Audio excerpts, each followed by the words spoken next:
Hello, you wonderful people. So for today's video, I'm going to talk about the official trailer that came out for Guardians of the Galaxy Volume 3. If you have not seen it already, I'll include a link to it in the description down below. But I think this trailer does a really good job of, for one, not telling you the entire story. It gives you some gist about what everything's going to be about, but it doesn't really tell you much about everything we're really going to get in this movie. It kind of keeps things very general and vague enough, but it hits the emotional beats it needs to, because this is the end-all be-all. This is the end of the Guardians as we know it. So you kind of get that feeling like maybe some of the Guardians won't survive this. Some of them will. They will exist in some shape or form, but this team of the Guardians will never be the same again after this movie.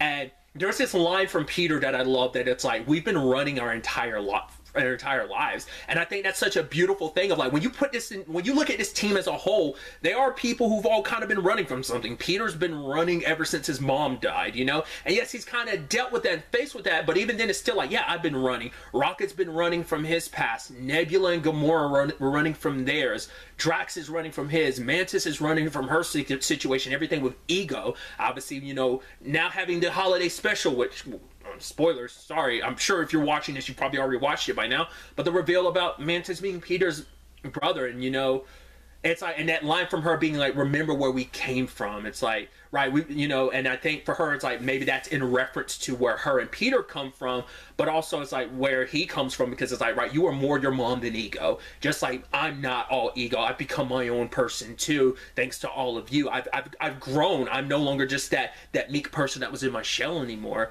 How all of the Guardians have grown so much, how Nebula has grown, and I think a beautiful element is like the humanity we've gotten with Rocket over the course of these movies. I mean, not even just the movies, the MCU as a whole, especially with him being at the centerfold of this, and that line of being like, oh, we'll kind of go into, like, basically almost saying, like, we'll meet each other again in that great beyond, whatever, that forever that exists beyond this, because, I mean, it feels like Rocket could die in this. I mean, obviously, like, his, situation, what was it, the High Evolutionary being the person who made him, because we see at one point they're kind of in jumpsuits and stuff, and I wonder, are they captured by the High Evolutionary and he's trying to experiment on them, or maybe he got Rocket and they're trying to break in to get Rocket back type of situation.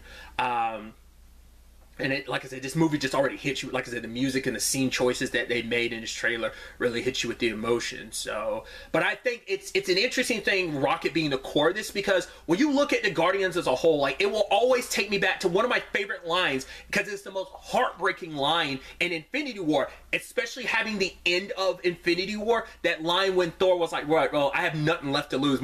Most of my people are gone. My brother's gone. My entire family's dead. So, you know, what do I have to lose? And Rocket's like, I have a lot. I can lose. In fact, I have a lot to lose. And what ended up happening? He lost everyone. Like, yeah, he had Nebula, but still, even then, it's like, yeah, everyone else. He lost Groot, Peter, Gamora,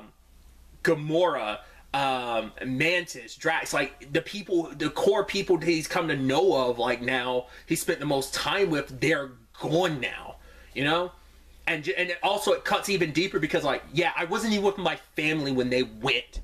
You know, he was with Groot, but he wasn't with the rest of the Guardians at the time. And so making him kind of the centerfold of this now too, it feels so befitting. Tying that in so beautifully with his past and, you know, his creation, because we do see like another creature he's holding, so that might have been back when they were being experimented on. Maybe that's someone he reunites with again when the High Evolutionary captures him again, maybe. But yeah, like, there's probably like a lot of terrible stuff that happened when they were made into what they are, and he's probably the only one that survived the experiments. So kind of being the only survivor, carrying once again that element of, you know, and even Rocket saying that line, Peter, like, Pete, I'm done running. You know, it's like, right, all of them kind of like, we've all been running from something our entire lives. It's time for us to stand and fight, you know?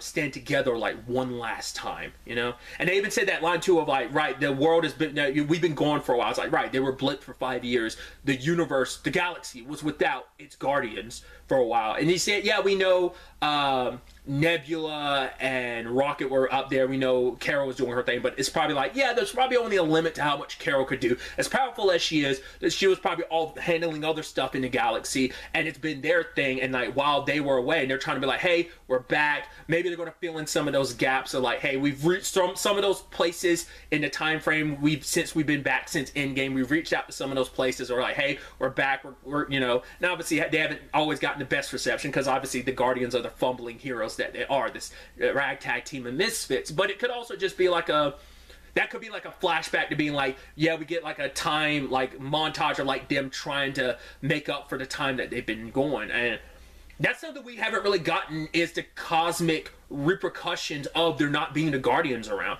Yes, there were other people to fill that void, but it still helps to have them out there to kind of help deal with any situation, because that's who the galaxy calls upon. It's Guardians. So. And then obviously there's everything with Gamora, and you know, this being a Gamora, like probably catching up on the history in this timeline, being like, wow, so this is what happened. Gamora, you're being told, hey, this life, there's someone that looks like you that lived this life, but it's like, that's a completely different person. It doesn't feel like you. And I think even, you know, especially if she's kicking with the Ravengers, that probably like hits even more. And so like the parallels almost too, interestingly enough, of her being there with the Guardians when they're in the jumpsuits and everything, like they might have been captured by the High Evolutionary. It's almost like coming full circles, like, oh, her experiencing everything in Guardians 1, because I think this is also the Gamora that hadn't met the Guardians yet. It's not just Volume 2 that didn't happen to her, it's also Volume 1, which is also important too, because like Volume 2 is where her and Nebula got closer, and for Nebula it's like, right, the last time she saw her sister sacrificed herself. It's like, fine, Thanos, I'll tell you what the stone is, stop hurting my sister. She made that sacrifice for her, and now it's like, that was the last time she got to see that version of her sister. Yeah, her sister's back and alive, but it's like, yeah, we don't have the same relationship, we don't have the same dynamic, you know? And so it isn't just for Peter it's going to be a rough thing, it's also going to be a rough thing for Nebula, and I think a rough thing for the Guardians as a whole when it comes to the whole Gamora thing of like, we know you, but we're complete strangers to you. She's probably heard the stories about who the Guardians are and what they've done, what this timeline's version of her did, you know? So it's going to be interesting to see how that plays out. Like I said, like what the Guardians look like by the end of this movie, who lives, who survives, who goes. And we also get that line again, we are Groot. And you know, Groot, guns up blazing beside Peter, and just seeing them all walk together one more time, just even in the trailer, all of them together. You even see at one point they're holding Peter, so I don't know if Peter straight up died at that point or he's on the verge of death, you know. I could definitely see Kraglin kind of like sliding more into that like leadership role, not necessarily him being the leader, but like him kind of like sliding in as a more central figure going forward in the Guardians in this movie, but also in whatever version of Guardians look like going forward, you know. I mean, we just don't know who's going to live, who's going to survive, and what the Guardians of the Galaxy are going to look like going forward. I mean, there's still, obviously, I mean, the only other person, I'm not versed in the Guardians roster from the comics and stuff, so I'm sure there's been plenty of other people. This core group ends up being the group I think most stories end up using, because it's the one most people got familiar with in the MCU. But there's also like Nova, for example. He still hasn't been established in this universe yet, so eventually whatever new Guardians we're going to get is probably going to set up him maybe by the end of this. There's also the Adam Warlock situation that was teased at the end of Volume 2, so what's transpired with that over the course of this?